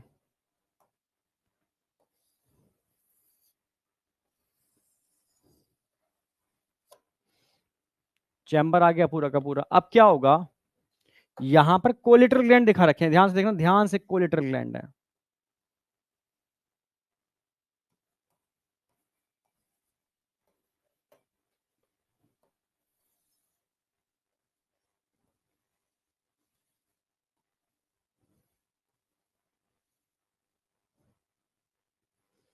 और ध्यान से देखना, यहाँ पर एक ये स्पर्मेथिका बनी हुई है, ये एक भरा हुआ है, दोनों भर देते हैं, दोनों दोनों भरे हुए हैं, ये भी यहीं खुलेगी। स्पर्मेथिका में स्पर्म भर जाते हैं। तो कॉपुलेशन के टाइम पर जो स्पर्मेटोफोर को उसमें ट्रांसफर कर दिया जाता है इसके अंदर, और सारे स्पर्म इसमें सक करके भर जाते हैं स्पर्मेथिका के अंदर।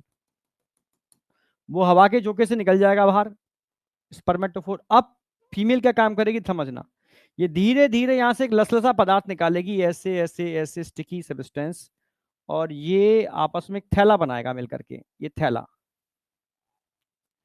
इस थैले में धीरे धीरे यहां से ओवा की कतारें होंगी ओवेरियोल्स के अंदर, ओवा।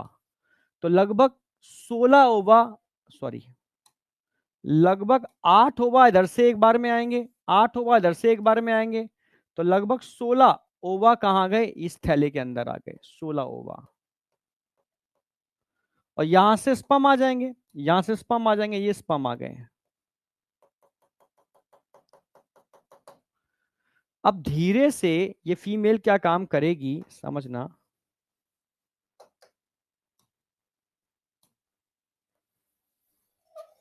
थोड़ा छोटा कर दिया है मैंने।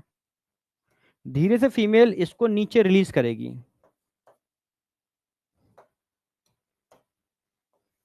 ये बन गया। इसको और उसके जो किनारे होंगे ना उनको बंद कर, सील कर दिया जाएगा, ऐसे ऐसे। ये ऊथिका, इस ऊथिका के अंदर 8 अंडे ऊपर होंगे, बिल्कुल क्रम से अरेंज होंगे। एक दो तीन चार, एक दो तीन चार, 8 नीचे होंगे, एक दो चार, एक दो तीन चार, 8 एग,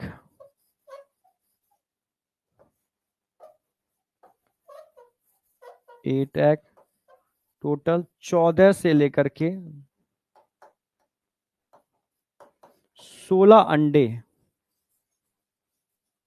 इस छोटे से थैले में होते हैं, जिसकी लेंथ एनसीईआरटी बोलती है लगभग 8 मिलीमीटर होती है।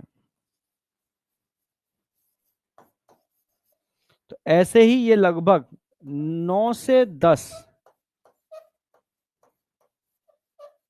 उथिका रिलीज करता है। एक फीमेल एक बार में 9 से 10 उथिका रिलीज कर देती है, जिसमें 14 से 16 टोटल अंडे होते हैं, 8 ऊपर होंगे 8 नीचे होंगे। इस पूरे पैकेट को उथिका कहते हैं। जो 8, जिसकी लेंथ कितनी होती है 8 mm। सारे एनसीईआरटी क्वेश्चन कवर कर लिए हैं मैंने, ठीक है। अब बताओ समझ में आया नहीं आया। और धीरे से फीमेल इसको नम स्थानों पर रख देती है, जो नम गंदे स्थान होते हैं ना वहां पर रख देती है। हाँ, 9 से 10 ओथिका। हाँ, गोनेपोफाइसिस का काम होता है इन सारे एग को क्रम से लगाना। ये गोनेपोफाइसिस होते हैं, ये गोनेपोफाइसिस होते हैं। वो प्रॉपर तरीके से इस ऊथिका में एग को अरेंज करते हैं और धीरे से नीचे इसको ट्रांसफर कर देते हैं। अब बताओ यहां तक कोई डाउट? ये कंप्लीट हो गया यहां पर आकर के। अब सीधे हम करेंगे इसका मेटामॉर्फोसिस। मेटामॉर्फोसिस कैसे होगी, मेटामॉर्फोसिस कैसे होगी इसकी वो देखना है, फिर हम फ्रॉक चालू करेंगे। आज फ्रॉक की मॉर्फोलॉजी पूरी करा दूंगा, कल एनाटॉमी कराऊंगा पूरी। यस, फुल एनाटॉमी फ्रॉक की।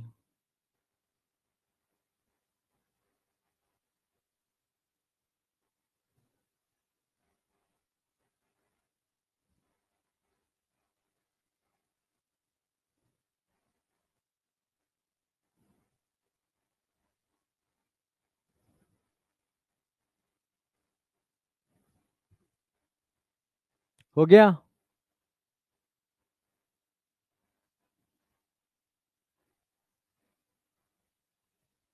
क्लियर? हाँ, इसके बाद फ्रॉग होगा बिल्कुल।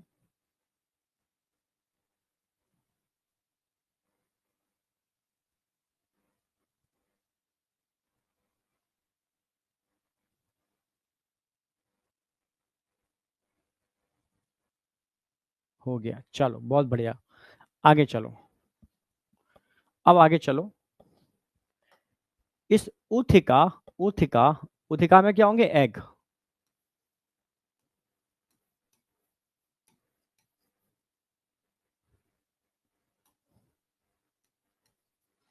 उथिका में क्या होंगे, एग। और एग से कौन निकलेगा, एग से कौन निकलेगा, आप बोलोगे निम्फ।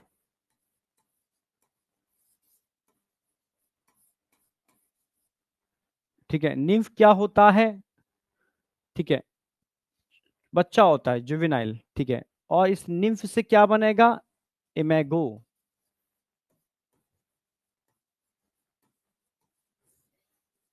हम एडल्ट को बोलते हैं। निम्फ से जो इमेगो बनेगा, एडल्ट बनेगा, कितना टाइम लगता है निम्फ से इस इमेगो को बनने? अच्छा, दोनों में अंतर क्या होता है? अगर मैं निम्फ की बात करूं ना, निम्फ, इसमें विंग्स प्लस गोनैड्स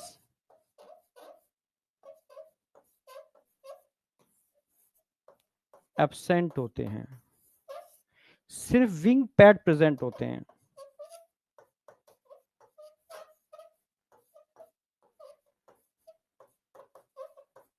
क्योंकि यही आगे जाकर के विंग्स बनाएंगे, विंग्स नहीं होते।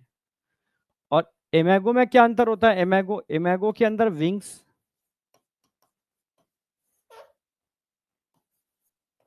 प्लस गोनैड्स ये प्रेजेंट होते हैं। वहां पर एब्सेंट है, यहां पर प्रेजेंट है। ये छोटा कॉकरोच है, वो बड़ा कॉकरोच है, यही अंतर है। कितना टाइम लगता है इसको कन्वर्ट होने में, 1 साल, 1 ईयर। समझ रहे हो? इसको 1 ईयर लगता है, बहुत धीमी धीमी मेटामॉर्फोसिस होती है, इसको ग्रेजुअल मेटामॉर्फोसिस बोलते हैं। क्या? ग्रेजुअल, ग्रेजुअल मेटा,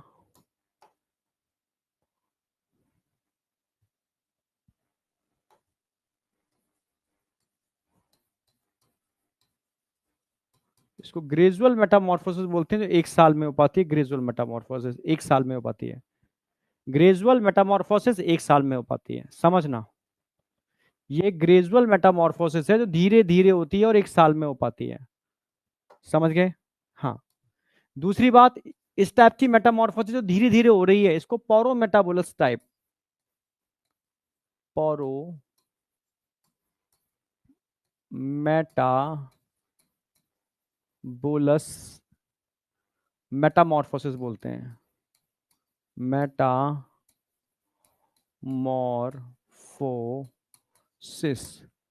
ठीक है। पोरो मेटाबोलस मेटामॉर्फोसिस बोलते हैं। ग्रेजुअल मेटामॉर्फोसिस है, पोरो मेटाबोलस मेटामॉर्फोसिस बोलते हैं, 1 साल में हो पाती है। ठीक है। इसमें लगभग 13 बार मोल्टिंग होती है, 13 मोल्टिंग होती है इसमें, 13 मोल्टिंग होती है। सर मोल्टिंग क्या होता है, समझाता हूं। देखो, जब निम्फ छोटा सा होता है ना, थोड़ा साइज बड़ा करता है, तो ऊपर एक्सोस्केलेटन होता है, जैसे साइज बड़ा होगा तो इसका एक्सोस्केलेटन टूटेगा, पहली मोल्टिंग। यानी एक्सोस्केलेटन का टूटना, हटना और नया एक्सोस्केलेटन बनना एक मोल्टिंग कहलाता है। फिर थोड़ा और बड़ा होगा, फिर उसका एक्सोस्केलेटन टूटेगा, दूसरी मोल्टिंग। फिर और बड़ा होगा उसका, फिर एक बार एक्सोस्केलेटन टूटेगा। तो ऐसे 1 साल में 13 मोल्टिंग होती है, 13 बार इसका एक्सोस्केलेटन टूटता है। तब जाकर के निम्फ इमेगो यानी एडल्ट में कन्वर्ट होता है। तब विंग पैड विंग में कन्वर्ट होते हैं और गोनेट्स बन जाते हैं। ठीक है। तो ऐसी मेटामॉर्फोसिस जो धीरे धीरे धीरे होती है, इसको पोरो मेटाबोलस टाइप्स ऑफ मेटामॉर्फोसिस बोलते हैं, या ग्रेजुअल मेटामॉर्फोसिस। ग्रेजुअल मतलब धीमी गति से होने वाली। अब बताओ, ये समझ में आया नहीं आया? यहां आके कॉकरोच आपका एंड होता है। इसके बाद चालू होगा आपका फ्रॉग। रेनी सीजन है, टर टर समझ ही गए होगे, फ्रॉग की अब कहानी चालू होगी। आ गया समझ?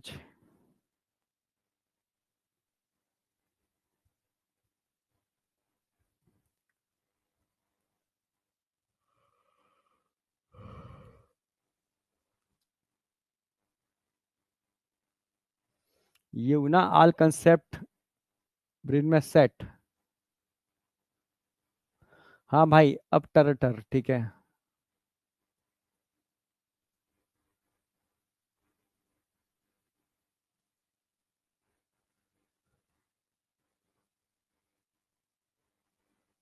No doubt, all good.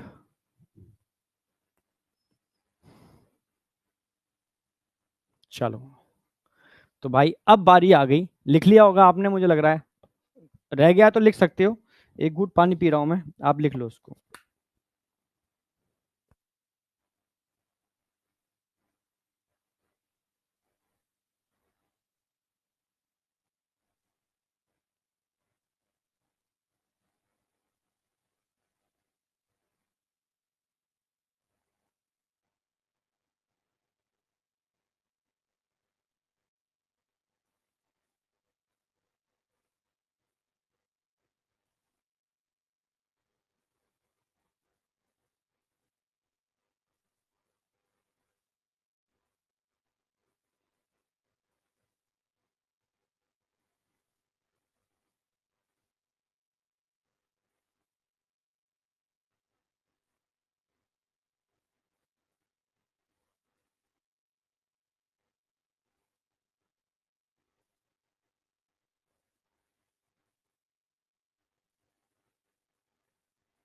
चलो, अब बारी आएगी फ्रॉक की।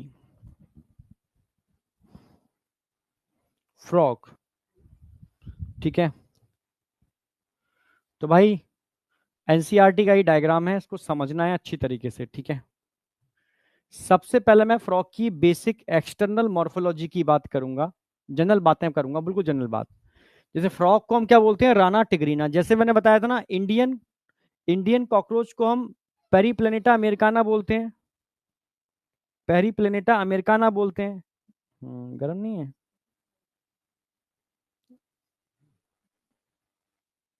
पेरीप्लेनेटा अमेरिकाना बोलते हैं इंडियन कॉकरोच को, ठीक है। ऐसे इंडियन फ्रॉग को हम बोलेंगे क्या, राना टिग्रीना, राना टिग्रीना, ठीक है। हाँ, राना टिग्रीना, ये ध्यान रखना है, राना टिग्रीना, ये ध्यान रखना है। बस क्वेश्चन जब भी आएगा राना टिग्रीना के ऊपर आएगा, ठीक है। तो भाई इसको हमने किस में रखा गया है, भाई फाइलम कॉर्डेटा और क्लास एम्फीबिया, जो मैं पढ़ाने वाला हूं आगे जाकर के एनिमल किंगडम के अंदर। क्लास एम्फीबिया में आते हैं फ्रॉग। एम्फी मतलब बोथ, जो टेरेस्ट्रियल और एक्वेटिक दोनों कंडीशन में सरवाइव करने में कैपेबल है, वो कौन है, एम्फीबियंस। एम्फीबियन दोनों कंडीशन में सरवाइव करने में कैपेबल होते हैं, सो इंक्लूडेड इन एम्फीबिया, ठीक है। तो the most common species of frog found in India, Rana tigrina. They do not, मतलब एम्फीबियंस में आते हैं, ये पता ही है आपको, ठीक है। फ्रॉग इंक्लूडेड इन एम्फीबिया, ठीक है। अब दो तीन बातें समझनी है यहाँ पर। एक तो अगर मैं फ्रॉग की बात करता हूं तो फ्रॉग गिरगिट की तरह अपना रंग बदल लेता है, ठीक है, यस। फ्रॉग अपने को हाइड कर लेता है एनिमी से, समझ रहे हो, या प्रे या प्रेडेटर दोनों से अपने को हाइड कर लेता है, समझना। कैसे कर लेता है, ये अपने स्किन के कलर को चेंज करना जानता है, इसको कैमोफ्लैग प्रॉपर्टी बोलते हैं, पहला। समझ में आया। फ्रॉग अपने को हाइड करके, दुश्मन है तो भी हाइड करके बच जाएगा, अगर किसी को दबोच के मारना है तो भी अपने को हाइड करके शिकार कर लेगा, ठीक है। तो ये प्रॉपर्टी फ्रॉग के पास होती है, इसको कैमोफ्लैग प्रॉपर्टी बोलते हैं। इसकी वजह से ये अपने को प्रोटेक्ट भी करता है और शिकार भी करता है, ठीक है, पहली बात। दूसरा आपको ध्यान रखना है इसके अंदर, दूसरा आपको ध्यान रखना है इसके अंदर, देखो एनिमल दो टाइप के होते हैं, एक अपने टेम्परेचर को एटमॉस्फेयर के अकॉर्डिंग मेंटेन, जैसे हम लोग हैं, बाहर ठंडी पड़े गर्मी पड़े अपने टेम्परेचर को हम उतना ही रखेंगे 36-37 के आसपास, समझ रहे हो। हमारे बॉडी का टेम्परेचर मेंटेन रहता है, हम होम्योथर्मिक हैं, होम्योथर्मिक यानी वार्म ब्लडेड एनिमल। पर कुछ एनिमल ऐसे होते हैं जो कोल्ड ब्लडेड एनिमल्स हैं, अपने बॉडी टेम्परेचर को मेंटेन करना नहीं जानते, उनको बोलते हैं पोइक्लियोथर्मिक। तो मेंटेन नहीं कर पाएंगे और बाहर ठंडी है तो मर जाएंगे, तो उनको क्या करना पड़ता है, ठीक है, अर्थ के अंदर अपने को अंदर गड्ढे के अंदर छुपा लेते हैं और सो जाते हैं निष्क्रिय अवस्था में, कब तक, जब तक कि फेवरेबल कंडीशन ना आए, समझना।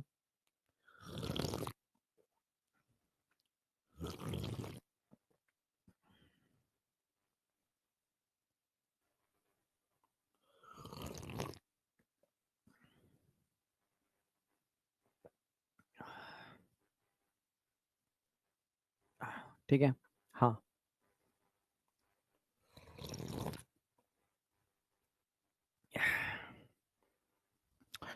तो पहली बात बताई मैंने, फ्रॉग के पास प्रॉपर्टी होती है अपने कलर को चेंज करने की, इसको कैमोफ्लैग प्रॉपर्टी बोलते हैं। इसकी हेल्प से ये अपने को हाइड भी कर लेता है, ठीक है, और शिकार भी कर लेता है। दूसरी प्रॉपर्टी, इसका ब्लड, ध्यान रखना है, कोल्ड ब्लडेड है, ये अपने ब्लड बॉडी टेम्परेचर को मेंटेन करना नहीं जानता, समझ रहे हो। इसलिए इसको जब बहुत ठंडी पड़ती है तो छुपना पड़ता है अर्थ के नीचे, या बहुत गर्मी पड़ती है तो छुपना पड़ता है, इसको हाइबरनेशन एस्टिवेशन बोलते हैं, ठीक है, हाइबरनेशन और एस्टिवेशन, ठीक है, यस।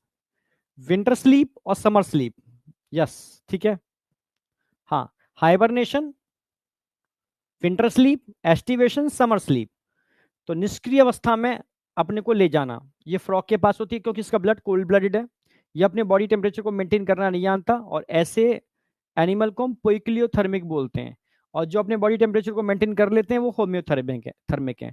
तो बर्ड्स और मैमल्स होम्योथर्मिक होते हैं, बाद बाकी के सारे पोइक्लियोथर्मिक होते हैं, ठीक है।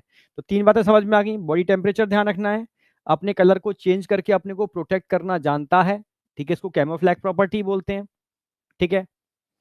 और तीसरा मैंने बताया इसके अंदर, cold blooded, warm blooded, homeothermic, poikilothermic, ठीक है, समझ रहे हो। और हाइबरनेशन एस्टिवेशन टर्म यूज करते हैं इसके लिए। तो तीनों पॉइंट समझा दूं मैं। दे do not have constant body temperature, अपने बॉडी टेम्परेचर को कांस्टेंट कर रखना नहीं जानते, क्योंकि इनको हम क्या बोलते हैं, कोल्ड ब्लडेड एनिमल या पोइक्लियोथर्मिक एनिमल। इसलिए ये समर के टाइम पर स्लीप में चले जाते हैं, विंटर के टाइम पर स्लीप में चले जाते हैं। इसको भूल जाओगे तो कैसे याद रखोगे, होमवर्क, होमवर्क। होमवर्क का मतलब क्या हो गया? ठीक है, हाइबरनेशन विंटर स्लीप को बोलते हैं। हाइबरनेशन विंटर स्लीप को बोलते हैं। तो एस्टिवेशन समर स्लीप को बोलेंगे। They have the ability to change the colour of the colour to hide them from their enemy. इस प्रॉपर्टी को हम कैमोफ्लैग प्रॉपर्टी बोलते हैं। ये प्रोटेक्टिव नेचर है, इसलिए इसको मिमिक्री भी बोलेंगे।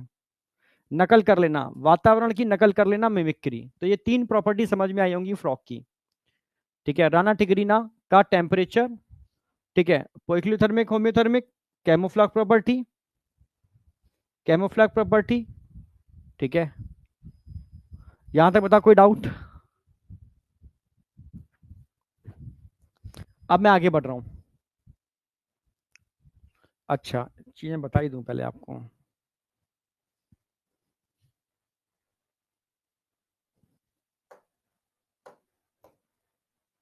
ये डायग्राम बनाना है आपको। ठीक है,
स्मूथ हो गया।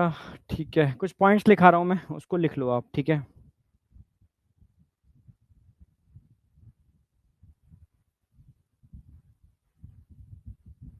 पॉस्चर हो गया, स्किन हो गया, नेक टेल हो गया, नॉस्ट्रिल हो गया।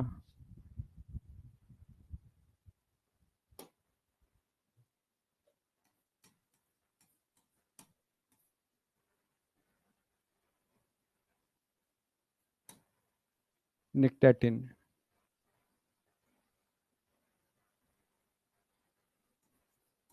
निकटेटिंग ही होना चाहिए। ठीक है, एक मिनट चेक कर लेता हूँ मैं क्या है। ठीक है, अच्छा, निकटेटिंग। ठीक है,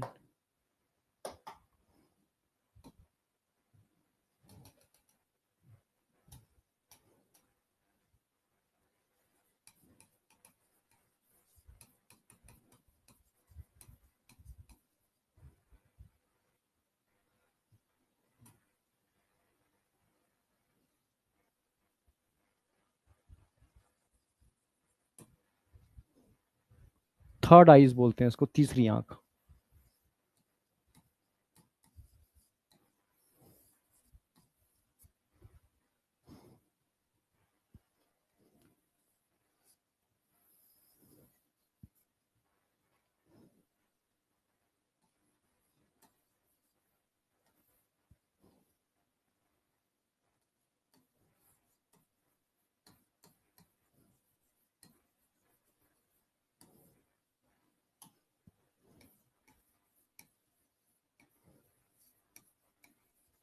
ये सारे पॉइंट डायग्राम में ऐड करने हैं, आपको ध्यान रखना।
चलो देखो, ये स्ट्रक्चर की कुछ चीजें हैं जो आपको याद रखने पड़ेंगी। अगर फ्रॉक को आप ऊपर से देखोगे तो उसकी आउटर या डोर्सल साइड की स्किन होती है वो ऑलिव ग्रीन होती है, स्मूथ होती है, चिपचिपी होती है। कभी फ्रॉक को पकड़ा होगा, हाथ से स्लिप हो जाता होगा। जब नीचे वेंटर साइड में देखोगे ना तो pale yellow, pale yellow skin होगी नीचे की साइड में, ठीक है। पेल येलो स्किन होगी, ठीक है, नीचे की साइड वेंटर साइड में। अगर ध्यान से देखोगे यहाँ पर थोरैक्स नहीं होती, या ट्रंक होता है। हेड और ट्रंक में डिवाइड है, पूरी बॉडी को हमने हेड और ट्रंक में डिवाइड किया है। हेड एंड ट्रंक, हेड ऊपर का ट्रंगुलर वाला पार्ट हो गया, और ट्रंक थोरैक्स और एब्डोमेन के फ्यूज होने से बनता है। इनको फ्यूज कर दोगे तो ट्रंक बन जाएगा। तो यहाँ पर ट्रंक देखने को मिलता है, हेड और ट्रंक, ठीक है। Body divided into head and trunk, समझना।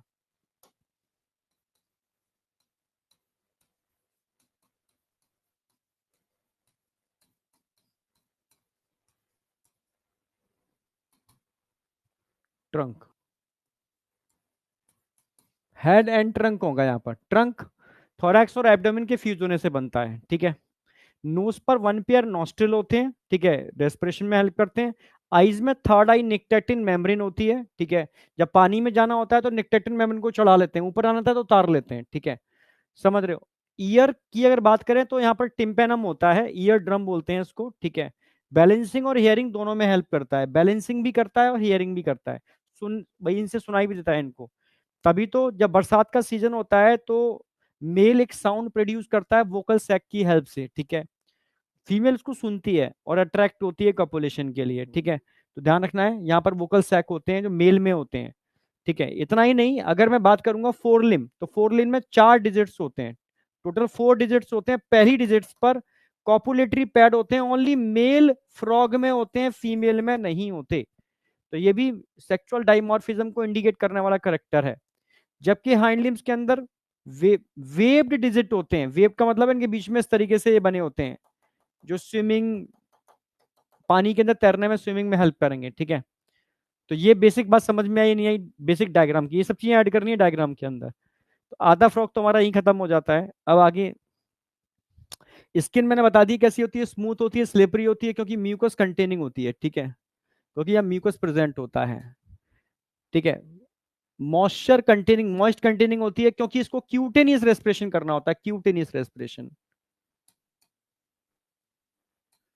Cutaneous respiration. जो जो भी एनिमल क्यूटेनियस रेस्पिरेशन करते हैं उनकी स्किन मॉइस्ट कंटेनिंग होती है। Frog never drink water but absorb through skin, skin के थ्रू एब्जॉर्ब करता है, पीता नहीं है। बॉडी ऑफ फ्रॉग हेड और ट्रंक में डिवाइड होती है, किसमें, हेड और ट्रंक, हेड और ट्रंक। और ट्रंक इजिकल टू क्या होता है मैंने बता दिया आपको अभी उधर पीछे। नेक और टेल यहां नहीं होती, नेक और टेल एब्सेंट होती है, ठीक है। और माउथ के ऊपर क्या होता है, अ पेयर नॉस्ट्रिल्स होते हैं माउथ के ऊपर। निक्टेटिन मेम्ब्रेन होती है, इसको हम थर्ड आई बोल सकते हैं, थर्ड आई, तीसरी आंख निक्टेटिन मेम्ब्रेन को। मेम्ब्रेनस टिम्पेनम होता है, ठीक है, इसको हम ईयर ड्रम बोल सकते हो, ईयर ड्रम। इसमें ध्यान रखना है मिडिल ईयर होगा,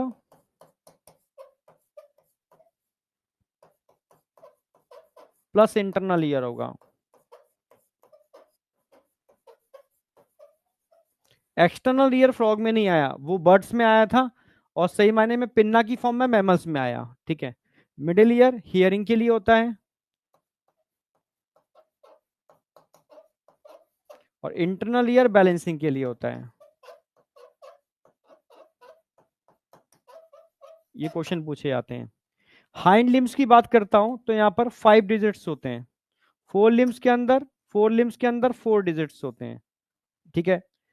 फीट में मैंने बताया था वेव्ड, वेव्ड डिजिट्स होते हैं, जो कहीं ना कहीं स्विमिंग में हेल्प करते हैं। जबकि अगर मैं सेक्सुअल डाइमॉर्फिज्म की बात करूं, यानी ऐसे करेक्टर जो मेल और फीमेल फ्रॉक को अलग रखते हैं, तो ध्यान रखना मेल के अंदर वोकल सैक होते हैं, मेल में वोकल सैक होते हैं। मैंने बताया था जब रेनी सीजन आता है तो मेल फ्रॉग एक पिक्यूलर साउंड क्रिएट करता है, टर टर, ठीक है, फीमेल को अट्रैक्ट करने के लिए। तो वो वोकल सैक की वजह से, फीमेल के पास वोकल सैक नहीं होते। इसके अलावा कॉपुलेटरी पैड मैंने बताए थे, मेल के पास होते हैं फर्स्ट डिजिट के ऊपर, फीमेल के पास नहीं होते। कहाँ होते हैं, फर्स्ट डिजिट पर, ठीक है। Only present in four limbs of male, hind limbs में नहीं होते, फोर लिम्स में कॉपुलेटरी पैड होते हैं, हाइंड लिम्स में नहीं होते। तो डायग्राम में मैंने सारी बातें लगभग ऐड कर दी हैं, ये इसकी पूरी मॉर्फोलॉजी हो जाती है, समझ रहे हो, हाँ। अब इसकी हम करेंगे इसकी एनाटॉमी, जिसके अंदर हम सिस्टम पढ़ने वाले हैं, जैसे डाइजेस्टिव सिस्टम कवर करेंगे हम एनाटॉमी के अंदर, सर्कुलेटरी सिस्टम कवर करेंगे, रेस्पिरेटरी कवर करेंगे, नर्वस कवर करेंगे, एक्सक्रीटरी कवर करेंगे, रिप्रोडक्टिव कवर करेंगे, ठीक है। और कुछ क्वेश्चंस डिस्कस करेंगे फ्रॉक के ही, और कल चैप्टर हमारा ये एंड हो जाएगा। अब बताओ मॉर्फोलॉजी में कोई डाउट, बेसिक, बेसिक कोई भी चीज यहां डाउट है तो बताओ। नो डाउट, ठीक है। तो चलो अब अगला जो हमारा लेक्चर होगा उसमें कल, मतलब कल चैप्टर खत्म हो जाएगा आपका, कल चैप्टर का बहुत अच्छी तरीके से खत्म हो जाएगा। ओके, तो थैंक यू, मिलते हैं कल सेम टाइम, और फ्रॉक का एंड करते हैं, ठीक है, और चैप्टर का भी एंड करते हैं, ठीक है, जिससे कि क्वेश्चन, और क्वेश्चन कराऊंगा कल मैं थोड़े से, ठीक है, तो ध्यान रखना, क्वेश्चन कल लेकर के आऊंगा मैं, ठीक है। यस, ओके बेटा, okay okay okay okay okay okay, चलो ओके बाय। जितना करा दिया उतना एक बार ढंग से रिवाइज कर लेना, ठीक है। कल मैं फ्रॉक का रिवीजन कराऊंगा पर कॉकरोच का रिवीजन नहीं कराऊंगा, कॉकरोच आप एंड हो चुका आज आपका, ठीक है। ओके बाय बेटा, बाय।